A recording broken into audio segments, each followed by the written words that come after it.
Hello friends, સ્વાગત છે તમારું મારા કિચનમાં. આજે હું તમારી સાથે શેર કરીશ બજાર જેવો એકદમ સુપર ટેસ્ટી પૌવાના ચેવડાની રેસીપી.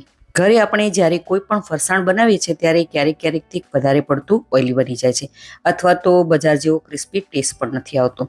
તો આજે હું તમને કેટલીક ઇમ્પોર્ટન્સ ટિપ્સ બતાવીશ તો તમારો જે ચેવડો છે તે પણ બજાર જેવો અને એકદમ ક્રિસ્પી અને સુપર ટેસ્ટી બનશે. તો ચાલો રેસીપી શરૂ કરીએ.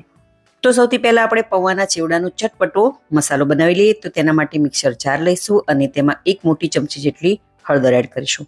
તેની સાથે 2 મોટી ચમચી જેટલું કાશ્મીરી લાલ મરચું પાવડર, અડધી નાની ચમચી હિંગ, અડધી નાની ચમચી સંચળ પાવડર, 1 મોટી ચમચી જેટલા આખા ધાણા, 1 મોટી ચમચી વરિયાળી, 1 મોટી ચમચી જેટલું જીરું, મીઠું સ્વાદ પ્રમાણે, 1/4 ટીસ્પૂન સાઇટ્રિક એસિડ એટલે કે લીંબુના ફૂલ એડ કરીશું. અહીં આ ચેવડામાં લીંબુના ફૂલને એડ કરવાથી બજાર જેવો જ તેનો ટેસ્ટ આવશે. જો તમારી પાસે લીંબુના ફૂલ ન હોય તો તમે તેની જગ્યાએ આમચૂર પાવડરનો પણ ઉપયોગ કરી શકો છો.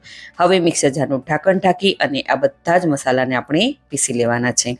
તો તમે જોઈ શકો છો કે બધા જ મસાલા સરસ એવા ગ્રાઇન્ડ થઈ ગયા છે અને તેનું ટેક્સચર છે તે આવી રીતનું એકદમ પાવડર ફોર્મમાં થઈ ગયું છે અને આપણો આ ચટપટો મસાલો બનીને તૈયાર થઈ ગયો છે. હવે મીડિયમ ગેસની ફ્લેમ પર મેં અહીં પહેલેથી તેલ ગરમ કરવા માટે રાખી દીધું હતું. હવે મેં અહીં પૌવા તળવાનો આવી રીતનો જારો લીધો છે. જો તમારી પાસે આ રીતનો જારો ન હોય તો તમે નોર્મલ જારાનો પણ ઉપયોગ કરી શકો છો. હવે તેમાં અડધો કપ જેટલા આપણે કાચા શિંગદાણા એડ કરીશું અને તેના સરસ એવા મીડિયમ ગેસની ફ્લેમ પર તળી લઈશું. અહીં એ વાતનું ખાસ ધ્યાન રાખવાનું છે કે હાઈ ગેસની ફ્લેમ પર આ શિંગદાણાને નથી તળવાના, નહીતર તે કાળા થઈ જશે અને અંદરથી કાચા રહી જશે. તો આવી રીતે ચમચીની મદદથી સરસ એવા હલાવતું જવાનું છે અને શિંગદાણાને તળી લેવાનું છે.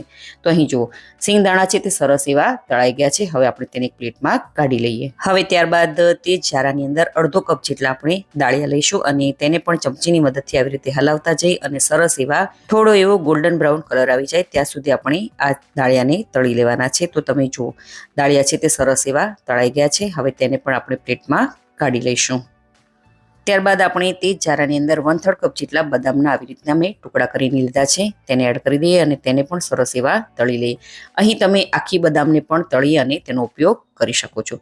અહીં મેં બદામના ટુકડા અહીં બદામને આપણે વધારે પડતી નથી તળવાની, બસ થોડી સેકન્ડ માટે આપણે તળી અને તરત જ તેને બહાર કાઢી લેવાની છે. ત્યારબાદ આપણે 1/3 કપ જેટલા કાજુ લઈશું અને તેને પણ આવી રીતે સરસ એવા તળી લેવાના છે. અહીં કાજુને પણ આપણે અમુક સેકન્ડ સુધી જ તળવાના છે અને ફટાફટથી આપણે કાજુને કાઢી લેવાના છે.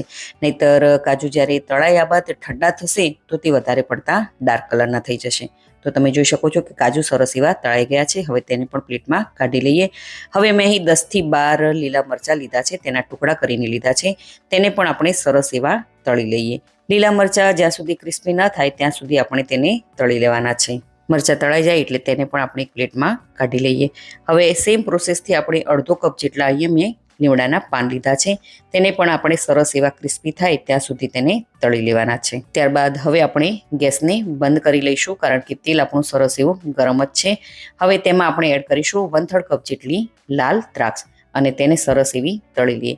અહીં ગરમ તેલ હોવાના કારણે દ્રાક્ષ છે તે ફટાફટથી તળાઈ જાય છે અને સરસ એવી ફૂલી જાય છે. તો તમે જોઈ શકો છો કે દ્રાક્ષ છે તે સરસ એવી તળાઈ ગઈ છે. હવે તેને પણ આપણે એક પ્લેટમાં કાઢી લઈએ. હવે ગેસને આપણે ચાલુ કરી દઈશું અને ગેસની ફ્લેમ હાઈ પર કરી દઈશું. ત્યારબાદ તેમાં આપણે થોડા એવા પૌવા એડ કરીશું અને ચેક કરી લઈએ કે તેલ સરસ એવું ગરમ થયું છે કે નહીં. તો તમે જોઈ શકો છો કે તેલ છે તે સરસ એવું ગરમ થઈ ગયું છે. હવે ફરીથી પૌવા તળવાનો ચારો રાખીશું અને તેમાં જાડા પૌવા લીધા છે તેને એડ કરીશું અને ધીરે ધીરે તેને તળી લઈશું. અહીં વધારે પડતા આપણે તેલમાં નથી રાખવાના પૌવાને કારણ કે પૌવાને તળાતા વાર નથી લાગતી, તે ફટાફટથી તળાઈ જાય છે. જો પૌવાને વધારે પડતા ગરમ તેલમાં રાખશો તો પૌવા છે તે લાલ થઈ જશે. તો તમે જોઈ શકો છો કે પૌવા સરસ એવા તળાઈ ગયા છે.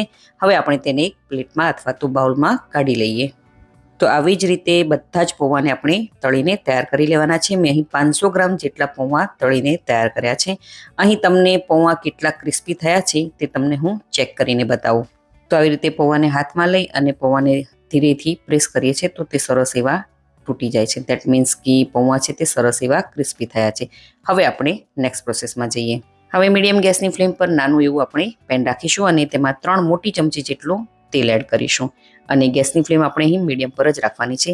તેલ સરસ એવું ગરમ થઈ જાય ત્યારે આપણે જે મસાલો બનાવીને રાખ્યો હતો તે બધો જ મસાલો તેલમાં આપણે એડ કરી દઈશું અને આ મસાલાને તેલમાં સરસ એવો મિક્સ કરી લઈએ.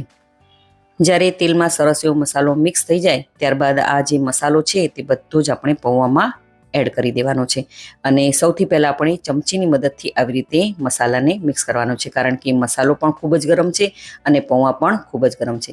હળવો એવો ઠંડુ થઈ જાય ત્યારબાદ હાથની મદદથી આપણે પૌવામાં આ રીતે મસાલાને સરસ એવો મિક્સ કરી લેવાનો છે. તો તમે જોઈ શકો છો કે પૌવામાં મસાલો સરસ એવો મિક્સ થઈ ગયો છે. હવે આપણે તેમાં એડ કરીશું 1/3 કપ જેટલી દળેલી ખાંડ અને તેને પણ સરસ એવી મિક્સ કરી લઈએ. જો તમને ખાંડ ન પસંદ હોય તો તમે તેને સ્કીપ પણ કરી શકો છો. અહીં તમે ખાટું મીઠું તમે તમારા ટેસ્ટ પ્રમાણે વધારે કે ઓછું પણ કરી શકો છો. તો તમે જોઈ શકો છો કે સરસ એવી ખાંડ ભળી ગઈ છે. ત્યારબાદ આપણે જે ડ્રાયફ્રૂટ્સને તળીને રાખ્યા હતા તે બધા જ ડ્રાયફ્રૂટ્સ, દાળિયા અને સિંગદાણા તેમજ બધી જ વસ્તુ આપણે જે ફ્રાય કરીને રાખી હતી તે બધી જ વસ્તુ તેમાં એડ કરી દઈશું. માત્ર લીમડાના પાન અને લીલા મરચાં જે તળીને રાખ્યા હતા તેને આપણે એડ નહીં કરીએ. ત્યારબાદ આ બધી જ વસ્તુ હળવા હાથે મિક્સ કરી લઈએ. સરસ એવું બધું મિક્સ થઈ જાય ત્યારે લાસ્ટમાં આપણે મરચાં અને તળેલા લીમડાના પાન એડ કરી દઈશું અને તેને પણ હળવા હાથેથી સરસ એવું મિક્સ કરી લઈએ. તો અહીં જુઓ આપણો પરફેક્ટ બજાર જેવો ક્રિસ્પી અને ચટપટો પૌવાનો ચેવડો બનીને તૈયાર થઈ ગયો છે. આ પૌવાના ચેવડાને તમે એકવાર બનાવીને 1 મહિના સુધી સ્ટોર કરી શકો છો. તો આ દિવાળી અથવા તો કોઈ પણ તહેવારમાં તમે આ ચેવડો જરૂરથી બનાવજો. જો તમને મારી આજની આ રેસીપી ગમી હોય તો વિડીયોને લાઇક કરજો અને વધારેમાં વધારે શેર કરજો અને મારી ચેનલને જરૂરથી સબસ્ક્રાઈબ કરજો. તો ફરી મળીએ એક નવી રેસીપી સાથે.